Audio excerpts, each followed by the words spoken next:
Hi, Tim.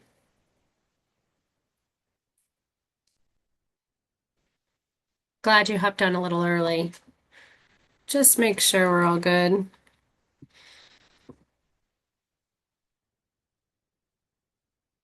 Oh, you're not Tim. Hi, he's right here. Yeah, no, that's great. I appreciate you guys hopping on a little early. Yeah. Hello. Can you turn your volume up? Yeah. We'll see how many folks we have on. I have the Q&A activated, so if they want to type a question in the chat, they can, I'm pretty sure. Or they can raise their hand and we can let them ask questions if they have questions. Okay. Um, and then I'm going to remind folks that we also have our floodplain permit hurdle for the properties that are in the floodplain, just so there's an extra layer when they talk to their roofers that the homeowners will have to get involved in.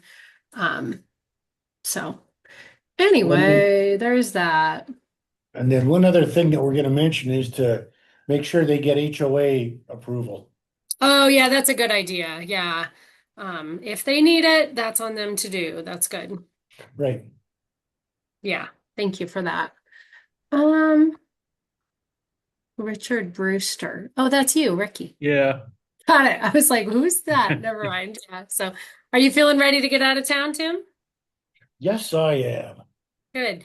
Have you had a chance to look at that handout Danielle made for roofing for Lewis or for Lyons? I have not. I'll look at that later this afternoon. Yeah, that'd be good, just because then I can get it up on the website before Yeah. before you head out of town. And then who's in charge while you're gone? Matt Denny. Okay. So I can send Yeah. residents to him? Yeah. I'll shoot out an email here shortly with all of that Okay. stuff. Okay. Poor Matt. You warned him we got a hailstorm. Well, yes, I did. He probably owes you, so it's probably fine.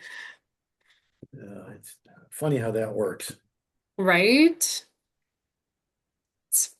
Just get him back into the swing of things. Hmm. Um, all right. Danielle, as usual, is awesome. She got right on something for me today. Yeah, we're very fortunate to have Danielle. She's just wonderful. Oh my word. If everybody were that on it and responsible in life, the world would be a lot better place. Well, I enjoy it too. Every once in a while, she'll come into my office. Did you forget to do this? Did you forget to do that? It's like, thank you. Thank you. Yeah, that's like a nice, yeah, she's also, yeah. She's probably great to have for a lot of reasons. That's good. How's your daughter feeling? She's ready. She's Yeah. Yeah. She I thinks bet. she's gonna go to Saturday, but the baby has dropped, so I don't know if she'll go. Oh, I don't know if she'll go yeah. another 7 days. Is that an induction day? Is that why that's scheduled? Or is that They said they're gonna induce her on the 6th, but okay? if she's dropped already, I'm not sure she'll go that long. She might not wait. Yeah, well, that'd be good. That's better for you. If you're already out there, then you get more time. Well, it's a good news, bad news. It'll be better if she's there sooner, but if she drops on Sunday, that's our 45th anniversary. Oh, that would, yeah. I mean, you Yeah, know, she's anxious because she was told she's gonna have a 9 pound baby, oh, and because it's military, they won't do a C-section until the child's 11 pounds.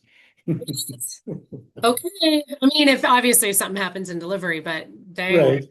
yeah, Yeah. okay. I mean, C-sections are rough. Like if her body can handle it. I had my last one was C-section, and it's entirely different Hmm. than otherwise. So it's probably well, So hopefully they're overestimating and everything will go smoothly. yeah. So she called last night and, Dad, I have two lists. I said, okay. She's got 21 items she wants fixed at her house while I'm there. That's awesome.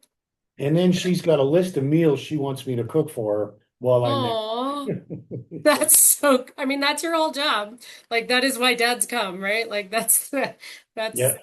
that's the job. Oh, that's Yeah. really sweet. Well, She's we'll see if we have anybody hop on. I'm assuming we'll have a few folks. We've had a few people send us like, this contract looks we can sketchy, wait a few stuff like minutes. that. It's no big deal. Yeah, it's funny that she's got a very sophisticated palate and she'll eat anything, but yeah, you know how it is. There's a lot of old home type things that she wants cooked for Oh her. yeah, for sure. All the nostalgic things that, yes. Dad, will you make this? I know my kids are still like they do that when they come home. It's fun. Well, So, it'll be interesting to see because a lot of it is meat type dishes, and meat is mm, so expensive in San Diego right now. It's crazy. yeah, that's probably why she wants you to do it. Well, she wanted prime rib, and we priced it out there, and that's $20 a pound for prime rib in San Diego right now. It's insane. Yeah, Wow. yeah. All right, we Well, have a our first. hamburger is $11 a pound. Sheesh. Yeah, so All right, looks like our first attendee is on here. Find my mouse.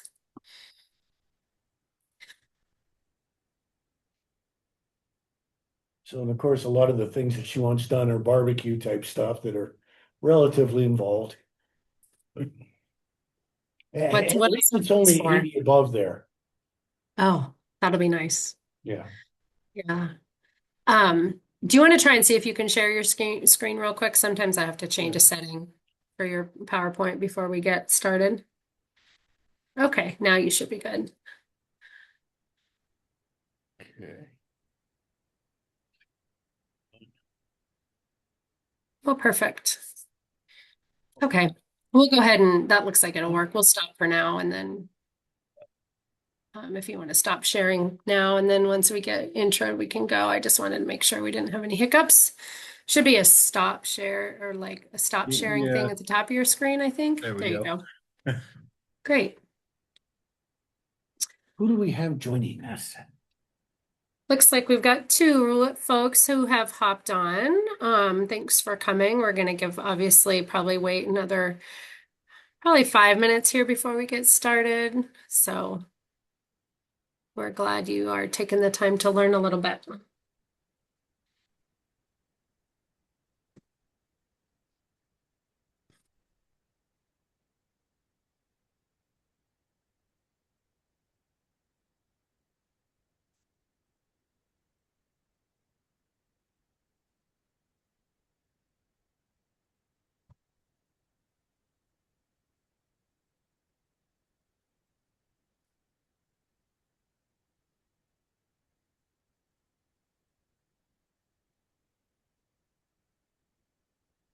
All right, we have more people hopping on. We will just continue to wait a couple more minutes until we have we'll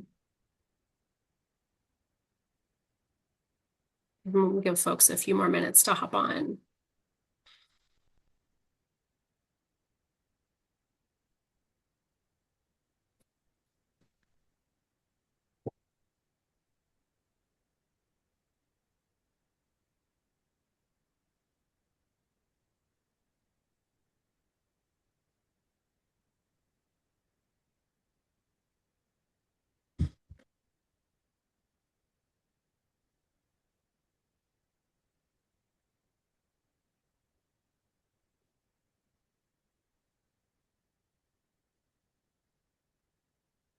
The third time I've had to upload updates in that stupid phone today.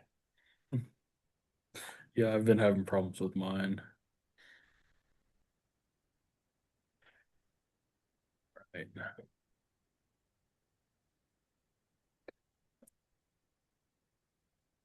All right, folks, it is 1 o'clock. We're going to still go ahead and give it a couple more minutes before we get started, just to give folks time to connect if they're having issues. Sure.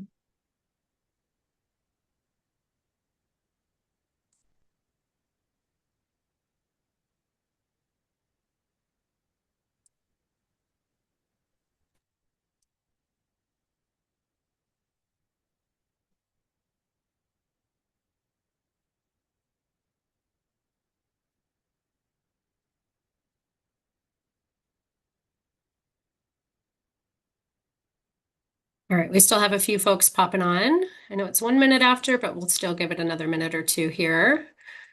before we get started. Thanks for your patience for those of you who are here right on time. We'll give it another minute or two.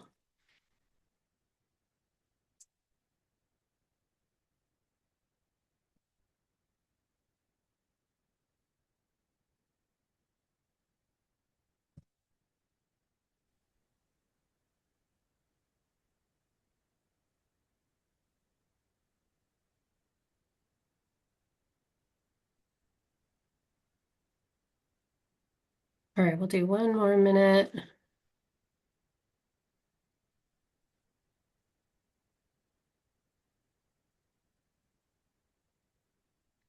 All right, I'm not seeing any more people hop on. So obviously, folks hop on, they'll hopefully be able to get caught up. So thanks for joining us today. My name is Lisa Ritchie. I'm the town's planning and building director here for the town of Lyons. We also have on here our building official, Tim Maroney, who's just kind of he'll be here on the screen in just a minute, as well as Ricky, who is another representative of Safe Built. So as you all know, we received a fairly significant hail event earlier this week, which can result in some insurance claims for roof replacements. So Tim is our building official. He'll be working with his team will be the one working with your contractors or you as homeowners to pull your permits. So we just wanted to offer some suggestions.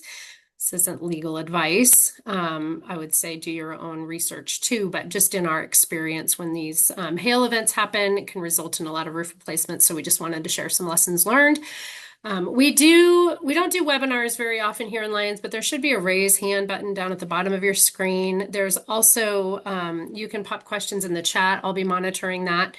And before Tim starts, I also want to just remind folks that we do have a number of communities here in Lyons that are in the floodplain. So if your property's in the floodplain, just know that you're going to have an extra layer of permitting requirements for our floodplain development permit. So if you have any questions on that, that's more of a town function, but that will be, it's one of the check boxes that we look at when we receive a permit for our roof is, are you in the floodplain? And if so, we have an extra step in there for you. So don't want to catch people surprised by that. So with that, I want to introduce Tim. Tim, I don't know if you want to pop in. Hi, we can't really see your face. At least No. you're like, yeah, that's on purpose. Tim's our building official. There he is. He's going to share his screen and go through some slides. And if there's a burning question for you on the middle of a slide, feel free to raise your hand. I'll monitor that. And if not, we'll save some time for questions at the end. All right, take it away, Tim. All right, well, thank you for joining us. Recently, Lyons has experienced a hailstorm. And what we've done is we've put together a little bit of a presentation based on my 25 plus years in the inspection and building official world. We'd just like to give you some advice on what you might see and some helpful hints. So next slide, please. Okay, so understand when you have to replace your roof that it's just a complete system. It's not just the shingles. So there's some different things that you need to be aware of. Okay, so number one is the deck. And what we see on the left slide is OSB, orientated strand board. That's the shingles that have been pulled off. You notice in the upper left-hand corner, you still have a little bit of shingles left. And then on the right is what we'll see on some of the older homes, which is called skip decking. And typically it's a 1/2 to 1 inch by 6 inch boards. Next one. So then when you look at your roof, when they're redoing your roof, you'll see some of the different components that go into your actual roof. The flashing, the ice and water shield. And what the ice and water shield is, it is a membrane, typically 2 feet wide, and it's self-adhesive, that goes at the edge of the roof. That's where you'll get ice and water buildup in the colder months. And that's just another layer to protect your deck. Okay. So now what you're seeing is the blue material is the membrane that goes down. That's a synthetic membrane. You could have tar paper or what's called 10 or 15 pound felt. You'll notice where the two roofs meet in the center of the slide, you'll see some components in the center, and that's the valley And due to the fact that we are in a moderate category for the state for fire hazard, that has to be a 26 gauge metal by a minimum of 3 feet wide. And then you'll see further below is the ice and water shield. When you're looking at ice and water, it has to go a minimum of 2 feet up from where the insulated wall meets the roof. So it's easier for the installation person to start at the actual edge of the roof and go up. And you'll usually see 2 layers by 2 feet wide of ice and water along the edge of your roof. And now you see the finished product. You see all your shingles. One of the things you'll notice on the left side, where you have the siding, you'll notice that there's flashing, the metal part where the shingles meet the horizontal part of the roof or the vertical part. And that's called step flashing. And that's very typical to see that exposed when they re-roof. So what this slide is showing is when they re-roof, you have to make sure that you have attic ventilation. So there's several different ways of doing it. One of the ways that you'll see on the right is the gable side vent, big vent into your attic. You can also see the soffit vents, where the large blue arrows are coming up to the underside of the eave. And that pushes air up into the attic, and then the hot air will blow up through the different vents. You can have a turbine vent. The most common is the hood vent, or what is called a turtle vent. Or you can have a continuous ridge vent along the top of your roof.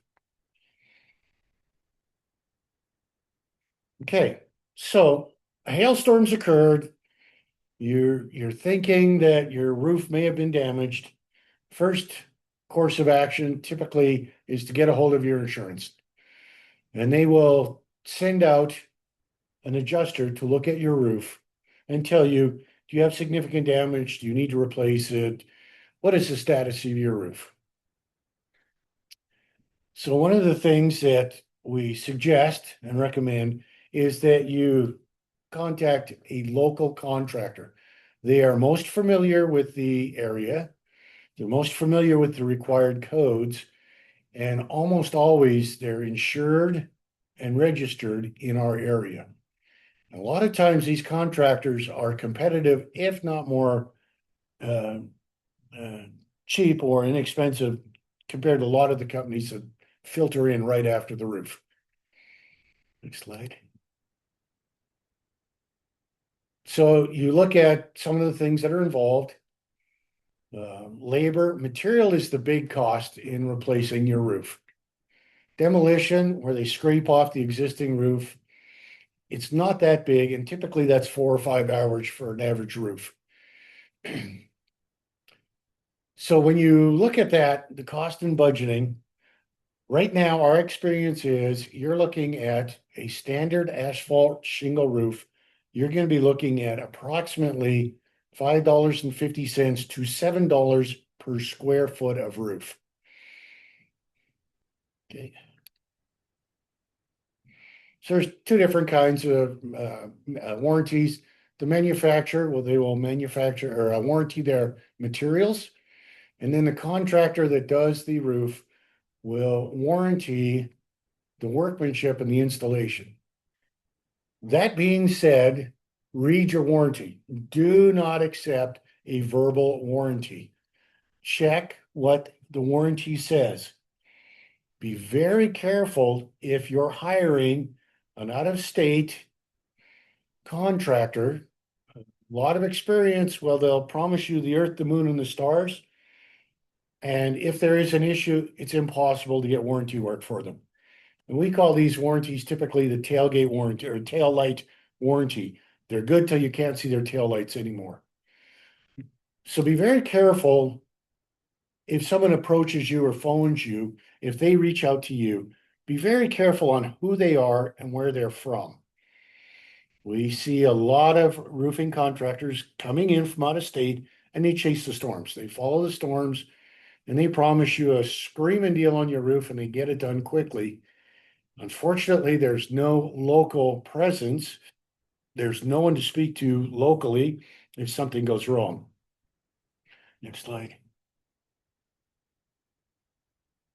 Okay, so get multiple estimates.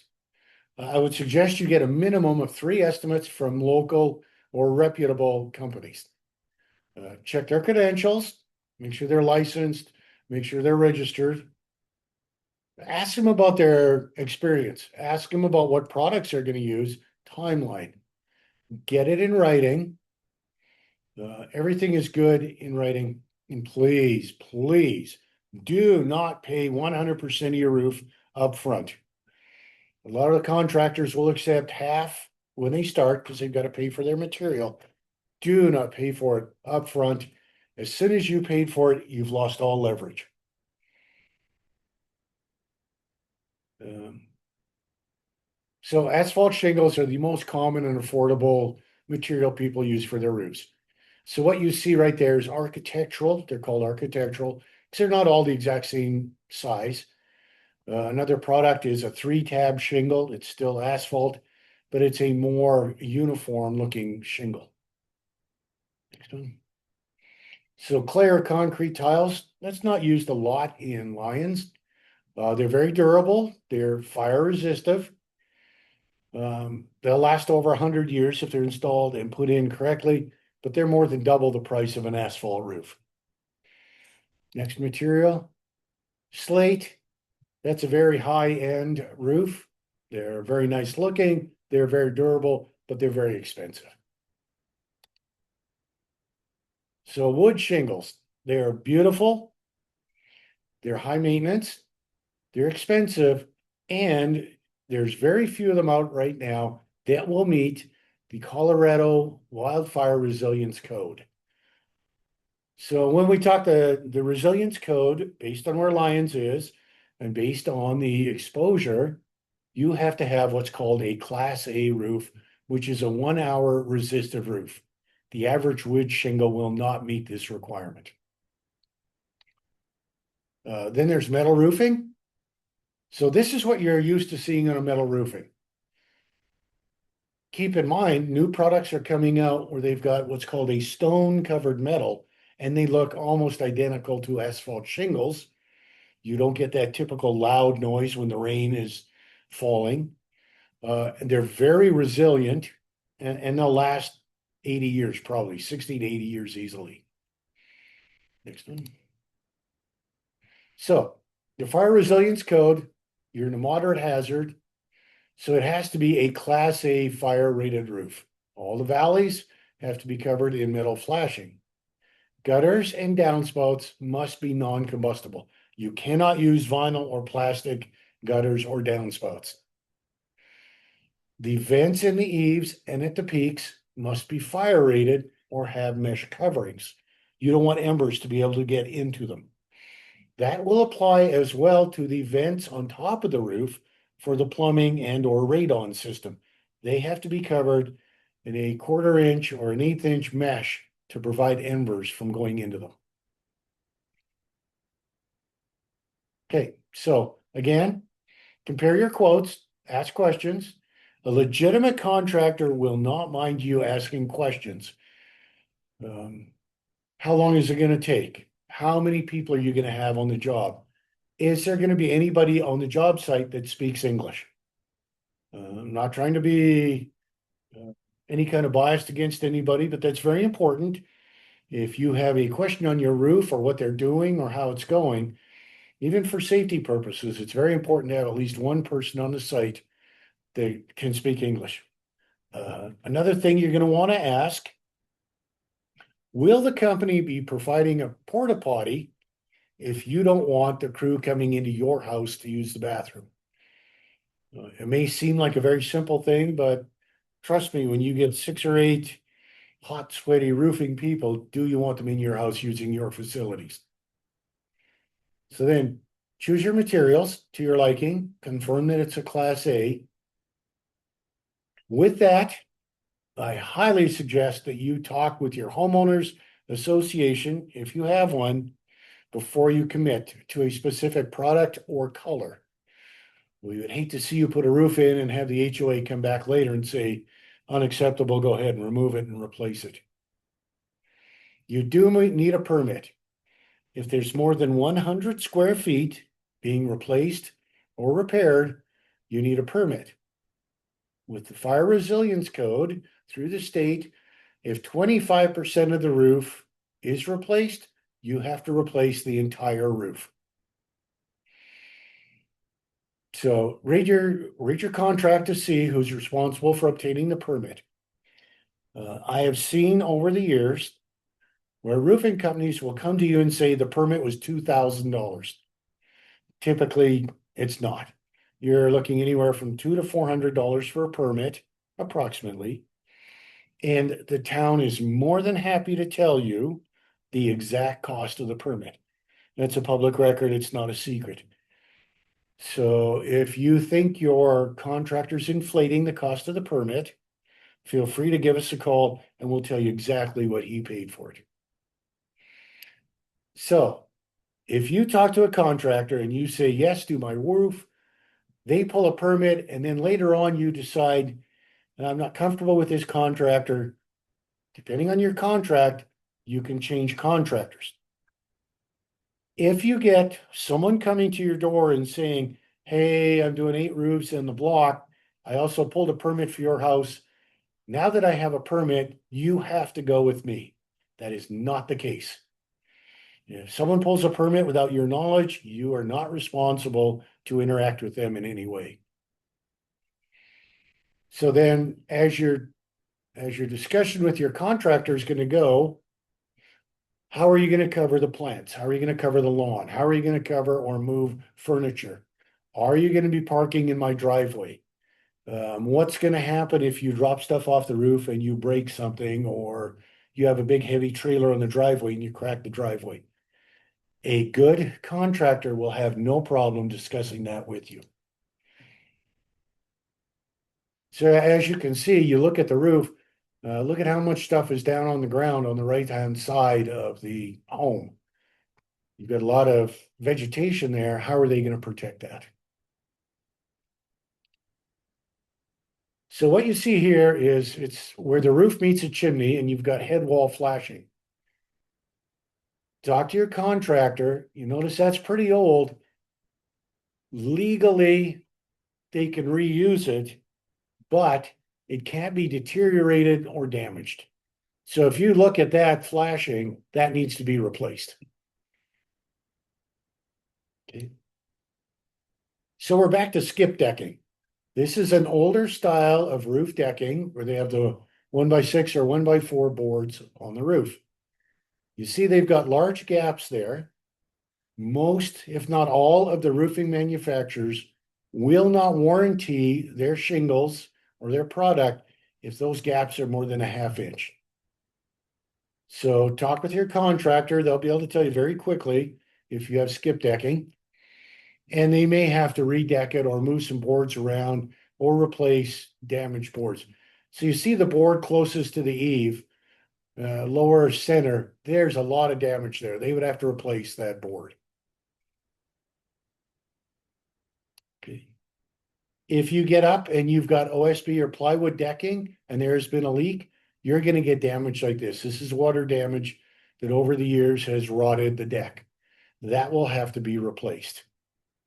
So don't be surprised if you get a quote to do your roof, they pull off the old roof and they come back to you and say, hey, we've pulled the roof off and there's a bunch of damage and it has to be redecked or repaired. That is fairly common. And that is what's called a supplemental claim. You'll get a hold of your insurance, but typically the roofing company gets a hold of your insurance, lets them know what they found. The insurance company may or may not send out their adjuster, or they may just say, great, what's the cost to fix that? So don't be upset and don't be surprised if a roofing contractor comes to you and says, there's supplemental damage, we have to file a supplemental claim. So you see how you've got 2 different kinds of roofing product. One is what's called rolled roofing and one is shingles. The rolled roofing typically is for flat roofs or a low slope roof. 2 and 12 pitch, 2 inches a rise for 12 inches a run, or less requires rolled roofing. You can't put shingles on a flat roof. So what we see here is on the left side, you've got your underlayment, and in this particular instance, they've used felt pepper. Then you see the shingles towards the center.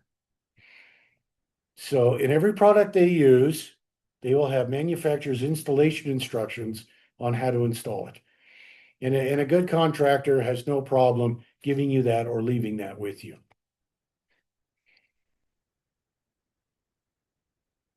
So when you look at the roof, you see how the gutter's hanging down. They've got to pull the gutter off to do the drip edge. And that's a piece of right angle metal that's put on the edge to tuck under the fascia, which is what you're looking at the board, and the shingles. Helps the water run off. Typically, when they've got to pull all that gutter off, they'll want to put new gutter on due to the fact it costs almost the same to pull it off, to store it, to straighten it, and reinstall it as it costs just to put on new gutter.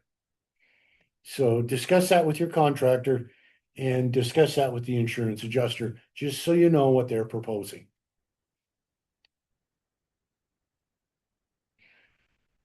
So what you see is a gentleman doing an inspection. He's looking at the edge of the roof. He's looking for several different things. In Lyons, we're going to do two inspections. The first inspection is the mid-roof, and that's where the old roof has been scraped off, and they put some of the underlayment up and some of the shingles so we can see their methodology and making sure that they're installing things in a correct fashion. You don't want to have the roof completely installed and us come in and say your underlayment's not right. Go ahead and pull the whole roof off. So we catch approximately 60% of the issues on a mid-roof. If you have solar panels, those have to be removed before you re-roof, and then we'll do the inspection and you can reinstall it. You'll need a separate permit to remove solar from the roof and reinstall it. Then, let's go back a little bit. When you're doing the inspection, a ladder has to be provided for our inspector, and it has to be set up in a safe fashion. We also offer the opportunity, if the contractor wants to do a remote inspection, they can do that, where the contractor will schedule with us and we'll have them use their smartphone or a tablet as the camera. We'll view the inspection from our office. That way, a contractor can come up, install the ladder, walk up, do the inspection, and take the ladder away so they don't have to leave the ladder in place for an extended period of time. Okay. So when we do the roof, you see some different areas where there's a little bit of damage to the shingles. And we suggest you do a maintenance inspection a couple times a year just to make sure there's no damage. Maybe a little bit more hail, foreign debris. Occasionally you get a certain amount of wind that'll chip a shingle. It's not mandatory, but it's good practice. Okay. So you look at this particular installation, you notice how they've got the wire mesh to keep anything from going into that vent. Well, it's all clogged and full of garbage. And someone has pulled it off to the side to run what looks like a cable TV wire down into the vent. Well, now you don't have any protection. So this is on the underside of your deck in the attic, and you can see where there's obviously a water leak. So you've got a lot of the wood that's getting wet and dry and wet and dry. So you're getting dry rot in there, and eventually it'll just turn into a powder and it'll compromise the structural integrity of your roof. The other thing we try to let people know, you don't want trees overhanging and touching your roof. But the other side to that is with the fire resilience code, you cannot have any growth within 10 feet of the structure. So if that was a big old tree, you'd have to trim it back to maintain a defensible area around your house. And I will tell you from personal experience, I just had a friend go through the Aspen Acres fire. In his subdivision, every home was burned to the ground. except for his. We did a lot of fire mitigation a year ago. The only thing he lost is he had an ATV vehicle in the driveway that got burned up, but his pole barn and his house were unscathed. Mitigation works.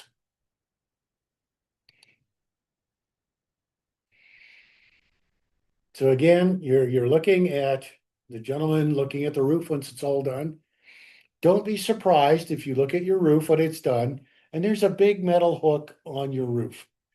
And you're trying to figure out what that's for.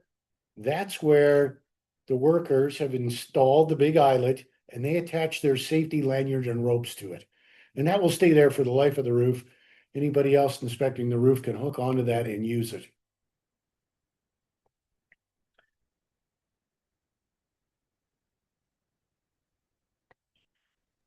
Excellent. Are Thank there you. any? I learned a lot. So yeah, now invite any questions. You should be able to raise your hand. If not, we also have the chat open. I believe you should be able to access the chat. So we'll hang on for just a couple minutes. We also are going to, we've recorded this video, so if you need to come back to it, or we'll also be sharing it on our town website. So folks, if they weren't able to attend, can watch. All right, let's see. So, all right, I am going to, Ryan, I see your hand is raised. You should be able to unmute and chat. Go ahead. Can you hear me? Yes. Great. Thank you. Thank you guys for doing this. I'm down here in the confluence, so I think we are subject to floodplain development restrictions. Yeah. Can you just give us a little bit of clarity on what additional requirements there are for a floodplain development permit? And then as kind of a follow-up, where we're replacing like for like, isn't that overkill? So the floodplain development permit is a requirement of FEMA, and it depends a little bit based on which degree of floodplain you're in. But Justin Doles is our town engineer, so he will be the one that. So when you apply for a roofing permit, the first checkbox in your workflow is if you're in the floodplain.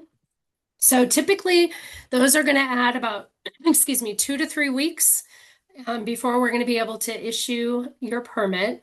Uh, so we need a separate complete application, which will get emailed to you. We will need an elevation certificate. Sometimes we have those on file. You might have those in your when you purchase your property, or maybe you've gotten one after the flood. But we need it. It somewhat depends on kind of where your property is relative to the floodplain. So I would say if you are in the floodplain and you want to get in front of that, please reach out. We have some information on our website, but you can contact me. I'll put my email in the chat and we'll connect you, or I'm going to put Justin Doles in there as well. But expect it to add a couple of weeks and we'll have to potentially inspect your property and kind of see who has what documentation on the file. All right, Thank I'm you. putting Justin Doles. Good question. Anybody else?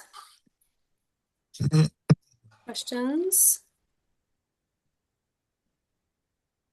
All right. 1 second, Matt. I'm going to unmute you after I put my email in the chat. Okay. All right. Matt, you should be good. Okay. Oh, sorry. You should be good now, Matt. How about now? Yes. Sorry. I screwed that up. Yep, you're good. No problem. Thanks a lot for all this. Super informative. And I'm curious if you have, when you say looking for a local contractor or roofer, if you have a list of those whom you would recommend and those maybe whom you wouldn't recommend.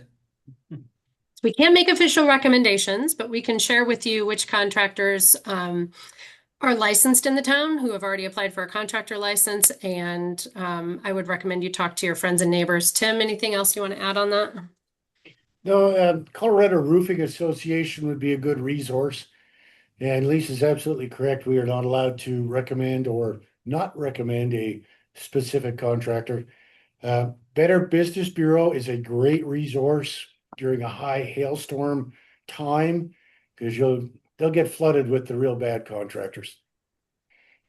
That's really helpful. I appreciate it. Thank you. Sure thing. All right, Bonnie, go ahead. Do we have more? Oh, hey, I just wanted to say that, the deductible is the same regardless of who does the work. And I think that's true for a lot of us. So, my motivation to get three quotes is a little bit low. Will the insurer require it, or, I mean, what are your thoughts on that? I mean, I think three quotes is a recommendation. It's not required. I think you're right. Your deductible is the same either way, but I do think it's good to have conversations with other contractors just to make sure you find the one that is probably the best fit for you. And, particularly in light of thinking about how they're going to care for your property and looking at different warranties and things like that. So, Tim, what else on that? So a little aside, for people that are thinking about renewing their homeowner's insurance, the average homeowner is not aware that the typical deductible right now is 2% of your structure for roofs, is what a lot of the insurance companies are charging. Most people are not aware, if you ask your agent, there is a buy down policy where you can spend another $300 to $400, and that drops your policy deductible to $2,500.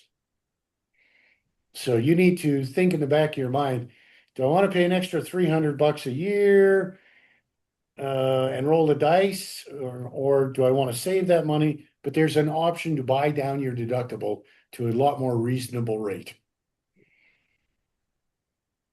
Okay, thanks. And the chat is disabled, by the way.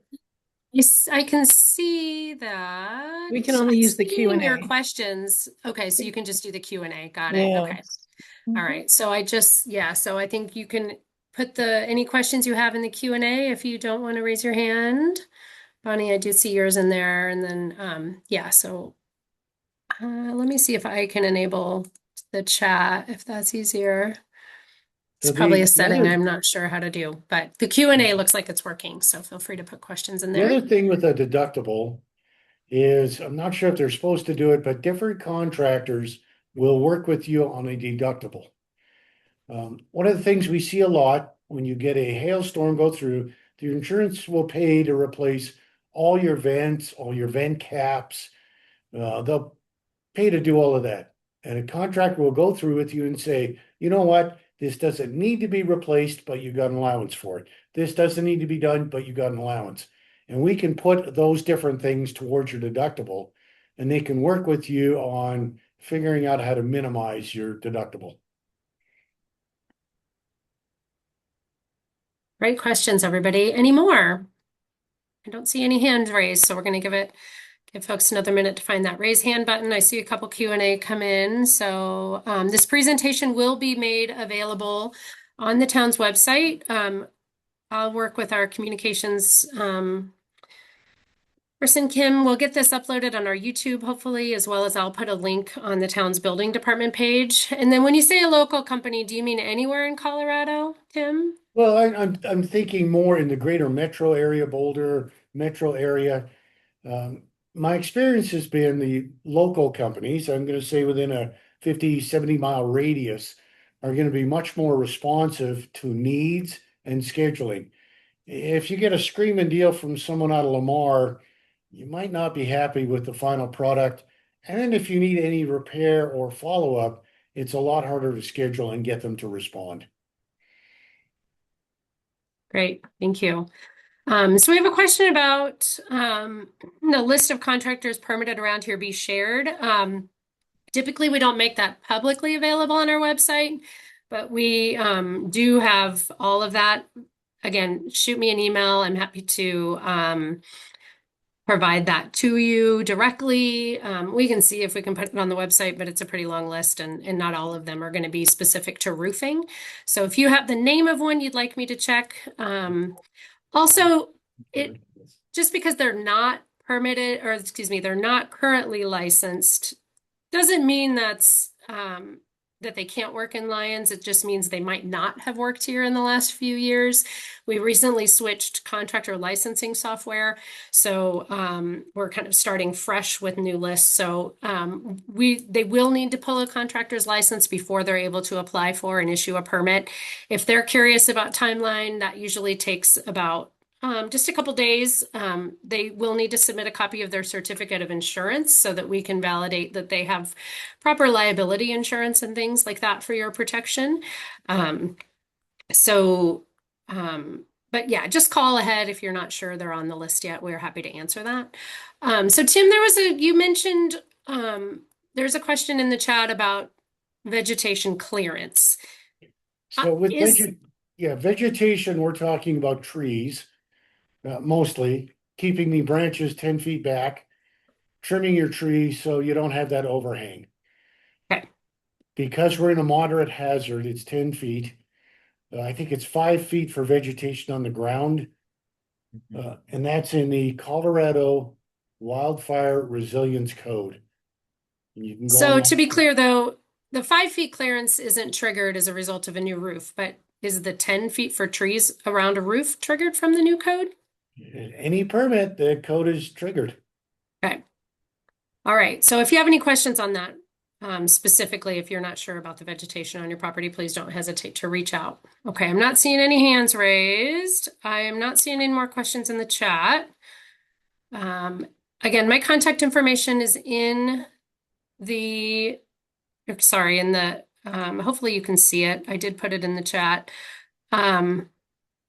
If not, I'm easy to find on the town's website, and we're happy to answer any questions. We're happy to take questions from your contractor. Again, not seeing anything more, no hands raised. So, all right. Well, we appreciate your attention, everybody, to this, and we're here to help. We want to make sure that you all are protected and that you get a quality product at the end of the day. All right. Thank you, everybody. I'm going to end the webinar now. Thanks.